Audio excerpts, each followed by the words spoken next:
Elangovan Rajasekar sir வணக்கம் sir. இங்கே வந்து தமிழ்நாட்டினுடைய வளர்ச்சியை பொறுத்து கொள்ள முடியாமல் இங்கே சதி செய்கிறார்கள். ஆனால் நாங்கள் எந்த பந்து போட்டாலும் சிக்ஸர் அடிப்போம் அப்படின்ட்டு முதலமைச்சர் சொல்லி இருக்கக்கூடிய அந்த ஸ்டேட்மெண்ட்டும் நாங்கள் வந்து இங்கே கொல்யூஷன் கவர்மெண்ட் ஃபார்ம் பண்ணுவோன்ட்டு ஹானரபிள் ஹோம் மினிஸ்டர் பேசி இருக்கக்கூடிய பேச்சு எப்படி சார் பார்க்கலாம்?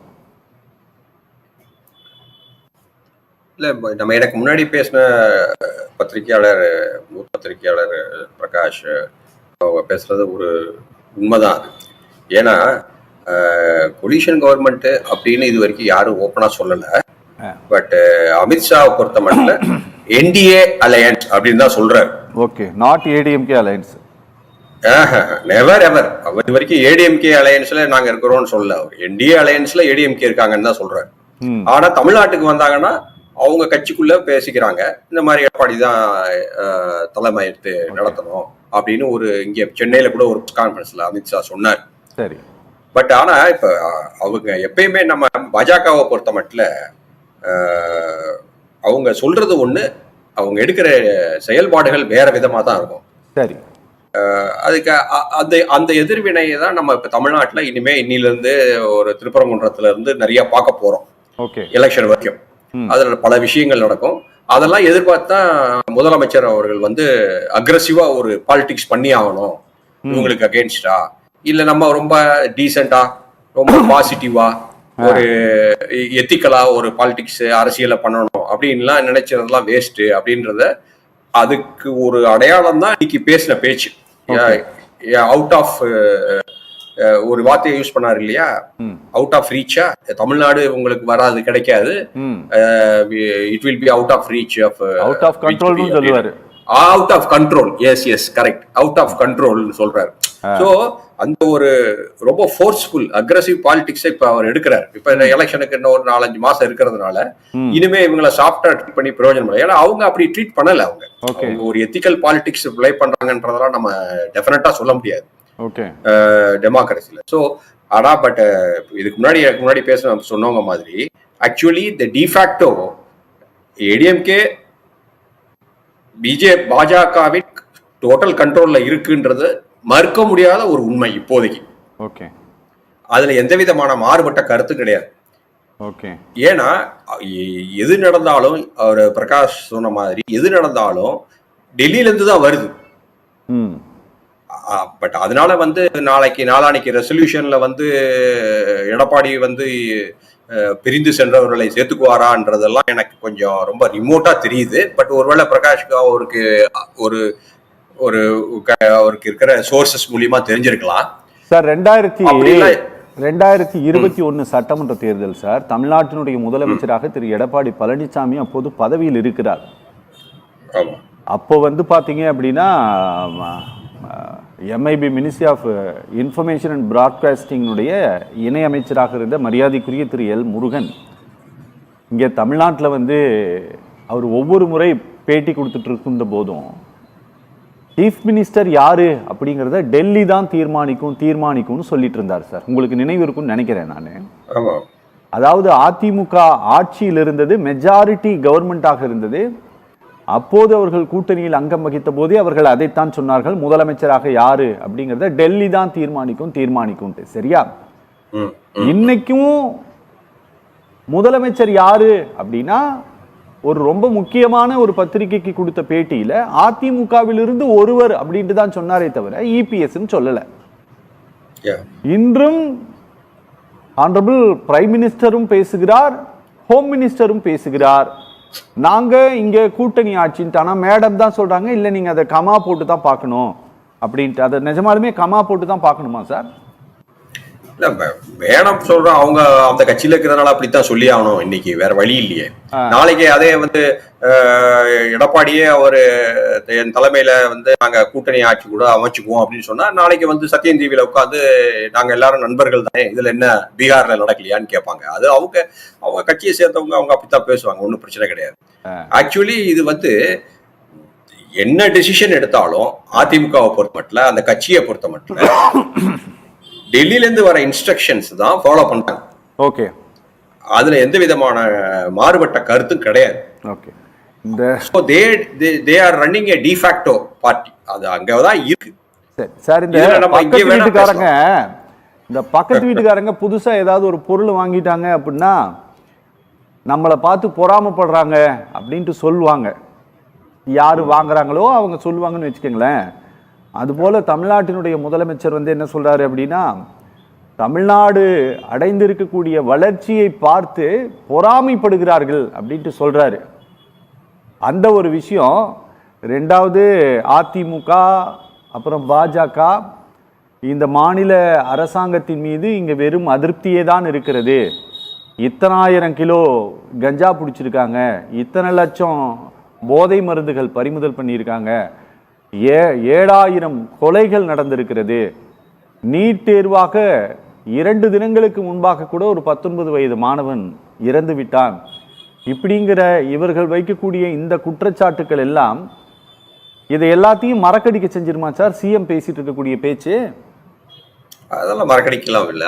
இது ஒன்றும் இது பெரிய விஷயம் கிடையாது. இது வந்து இப்போ மக்கள் மத்தியில எல்லாம் ஈடுபடாது. ஏன்னா இவங்க 2016 2014 இருந்து அவங்க கொடுக்க அதே கணக்கை கொடுக்க சொல்லுங்க. ஓகே, எவ்வளவு இருந்துச்சு, எவ்வளவு கஞ்சா பிடிச்சாங்க, எவ்வளவு மெத்தடைன் டேப்லெட்ஸா பிடிச்சாங்க, எத்தனை கொலைகள் நடந்தன, எவ்வளவு கன்விக்ஷன் ஆச்சு, எத்தனை அட்ராசிட்டிஸ் அகேன்ஸ்ட் தலித்ஸ் நடந்துச்சுன்றது அதையும் பேசணும். இது ஆட்சிகள் இருக்கும்போது அந்த இன்னொரு ஆட்சி மேல குறை சொல்றதுன்றது அது ஒரு வழக்கமா இப்ப ஜனநாயக அரசியல்ல இப்ப இருக்குது. அது ஒன்றும் நம்ம குறை சொல்ல முடியாது. பட் ஆனா அங்க நடந்த சில விஷயங்களை நம்ம மறைக்க முடியாது, மறுக்கவும் முடியாது.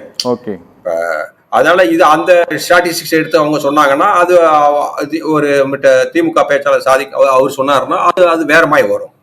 ஸோ அதை நம்ம எடுத்துக்கிட்டு யார்ட் ஸ்டிக்கா எடுத்துக்கிட்டு ஒரு கட்சியோ இன்னும் இதை வந்து இதனுடைய பெர்ஃபார்மன்ஸ் கவர்மெண்ட்டையோ இல்லை அப்படின்லாம் நம்ம சொல்ல முடியாது. சார், எதனால இந்த லா அண்ட் ஆர்டர் இஷ்யூஸும் இந்த கரப்ஷன் சார்ஜஸையும் எதனால இதையும் இந்த பொலிட்டிக்கல் மூவ்மெண்ட்டையும் எதனால ரெண்டையும் பிரித்து தனித்தனியாக பார்க்க வேணும் சார்? இது எதனால கவனிக்க வேண்டிய தேவை இருக்கு சார்?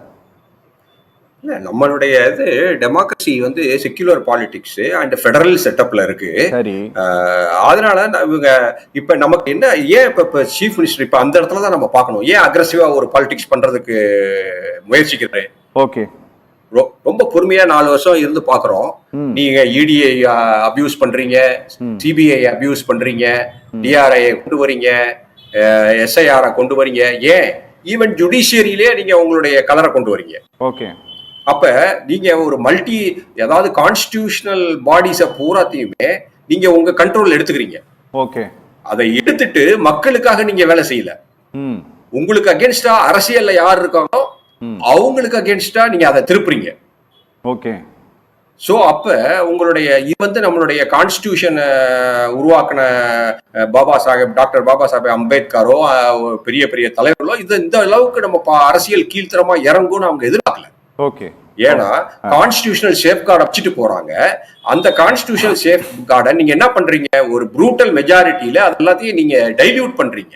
ஓகே, உங்க மக்கள் வந்து உங்க மேல இப்ப நீங்க இண்டிகோ எடுத்துக்கங்க, இன்னைக்கு என்ன நடந்துச்சு பாருங்க. ஏர்போர்ட்ல அக்ராஸ் த கண்ட்ரி கோயம்புத்தூருக்கு இங்க இருந்து 75,000 ரூபாய் டிக்கெட்ன்றான். நீங்க தான் மிடில் இன்கம் ஆட்கள் எல்லாம் வரணும்ன்றது சொல்றீங்க. அதுக்குதான் உத்தான்னு சொல்லிட்டு ஒரு திட்டத்தை கொண்டு வந்தாங்க சார். அதுல பாதி ஏர்போர்ட் மூடியாச்சு. சோ நீங்க இத வந்து நீங்க ஏர்போர்ட் திறந்து வச்சாரு பிரைம் மினிஸ்டர், அதுல 10-15 மூடிட்டாங்க.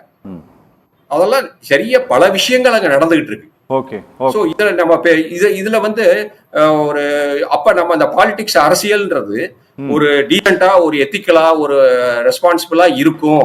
இந்த நாட்டுல தலைவர்கள்லாம் அப்படித்தான் இருப்பாங்க அப்படின்றத இவங்க அதை உடைச்சிட்டாங்க. நாங்க எங்க வேணாலும் எங்களுடைய அஜெண்டாவை நாங்க அச்சீவ் பண்றதுக்கு நாங்க கான்ஸ்டிடியூஷன் ஆனாலும் சரி, சட்டமா இருந்தாலும் சரி, அதை சார்ந்த நிறுவனங்களா இருந்தாலும் சரி, எங்களுக்கு சாதகமாக நாங்க பயன்படுத்தி கொள்ளுவோம் அப்படின்ற ஒரு நிலைப்பாடு எடுக்கும் போது நீங்க உங்களுடைய எதிரியோட விளைவு நீங்க அவன் தான் உங்களை கத்தி எடுக்க சொல்ற மாதிரி அந்த ஒரு பழமொழி சொல்லுவாங்கல்ல, அது மாதிரி நம்மளும் பாலிடிக்ஸ மாற்ற வேண்டியிருக்குல்ல அரசியல. ஓகே ஓகே ஓகே பேசலாம் சார். இளங்கோவன் ராஜசேகர் சார், இறுதியாக சார் எலெக்ஷன் நெருங்க வேறு வேறு கோணங்கள்ல தமிழ்நாடு அரசியல் களம் மாறிக்கொண்டிருக்கிறது. இரண்டாவது முறையாக என்ஃபோர்ஸ்மெண்ட் டைரக்டரேட் வந்து தமிழ்நாடு இன்சார்ஜ் டிஜிபிக்கு வந்து லெட்டர் எழுதியிருக்காங்க. ஆனால் அந்த லெட்டர் வந்து ரொம்ப ஹார்ஷாக இருக்கு அப்படின்னு சொல்லிட்டு இன்னைக்கு பத்திரிகைகள் எல்லாம் செய்தி வெளியாக இருக்கிறது. இதைத்தான் தங்கள் மீதான ஒரு அழுத்தம் அப்படின்ட்டு டிஎம்கே தொடர்ந்து பதிவு பண்ண விரும்புகிறதா சார்? இது எடுபடுமா சார் இது ஜனங்க மத்தியில? திமுகவின் எலெக்ஷன் ஸ்ட்ராட்டஜி, அதாவது போல் ஸ்ட்ராட்டஜியை வந்து அவங்க ஆன்டி பிஜேபியை தான் கட்டமைக்கிறாங்க. இப்ப டிஜிபி விஷயத்துல திருப்பியும் நான் சொல்றது என்னன்னா, நாராயணட்டார் சொன்னார் மாதிரி அவர் மேல இப்ப அவர் பத்திரிகையாளர் இன்னைக்கு வராரு, அவர்கிட்ட ஒரு கேள்வி கேட்கிறேன். இப்ப உத்தரப்பிரதேசல யாரு டிஜிபியா இருக்கான்னு கேளுங்க. இன்சார்ஜ் தான் இருக்காரு. அப்புறம் அங்க நீங்க எப்பயுமே இரட்டை நிலைப்பாடு, இரட்டை வேஷம் நான் சொன்னேன். ஆமா, இரட்டை நிலைப்பாடு, இரட்டை வேஷத்தை எப்பயுமே நீங்க மெயின்டைன் பண்ணிக்கிட்டு மத்தவங்களை வந்து குறை சொல்றது எந்த விதத்துல நியாயம்னு கேக்குறேன் நான். ஓகே ஓகே, நான் இப்ப மேடம் சொல்றதும் அதேதான். நீங்க ஒரு இதை குறை சொல்லும் போது எங்களுக்கு கூட எந்த கட்சி அதெல்லாம் நமக்கு ஒண்ணு தேவையில்லாதவங்க. நீங்க ஒரு கட்சியை சார்ந்து பேசுறீங்க, நீங்க ஒரு குறைய சொல்லும் போது அதை வந்து மத்தவங்க அதை கம்பேர் பண்ணத்தான் செய்வான். இதுக்கு முன்னாடி என்ன இருந்துச்சு, இதுக்கப்புறம் இருக்கு.